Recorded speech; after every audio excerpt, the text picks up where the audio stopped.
be seated and listen to the homily. Today we celebrate the feast of the conversion of Saint Paul.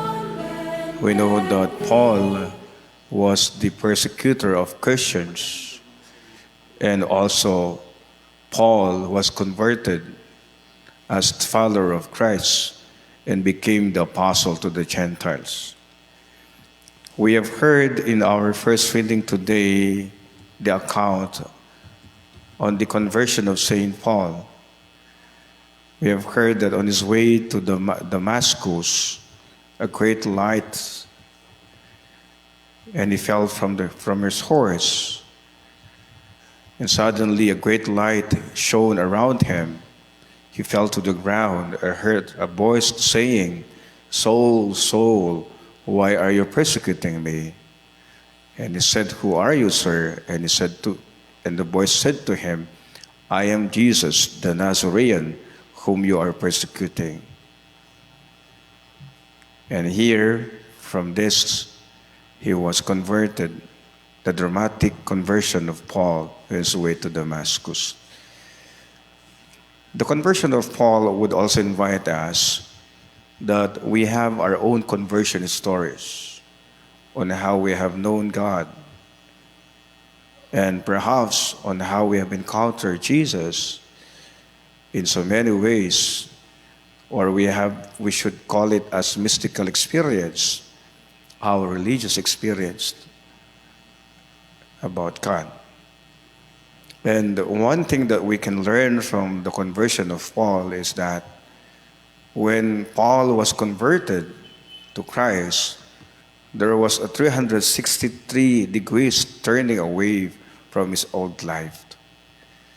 You could just imagine the struggle of Paul when he started to preach Jesus to people. They would not believe in him because they thought about him to be the great persecutor of Christians.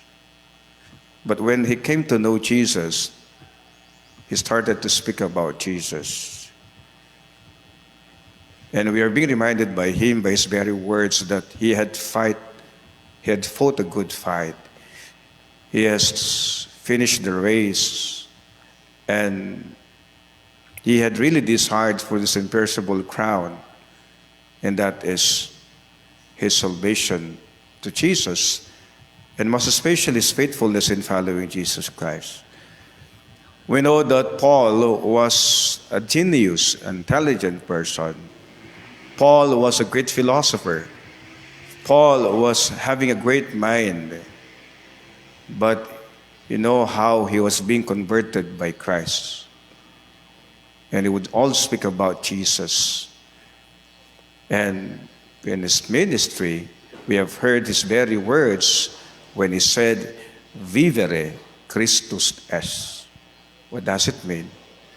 When he said, "Vivere Christus est," which means to live is vivere, is Christ. To live is Christ. In which we are being inspired by the very life of Paul.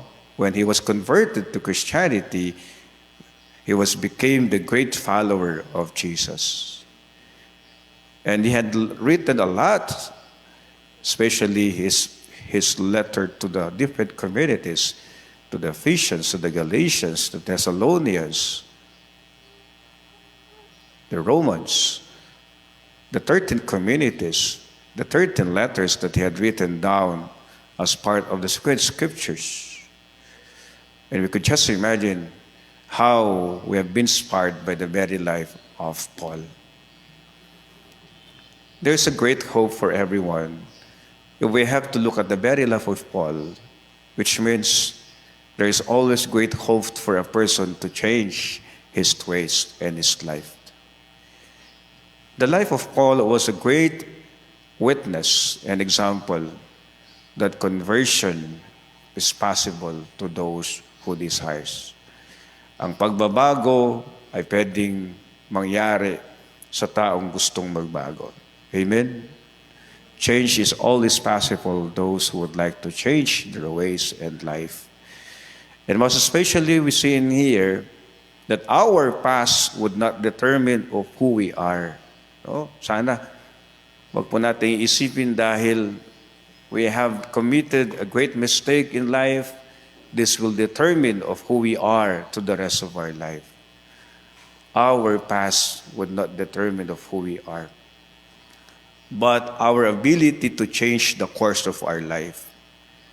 As long as we are living, as long as we know that we can still do things great, there's always the possibility and great possibility that we can do best for our life.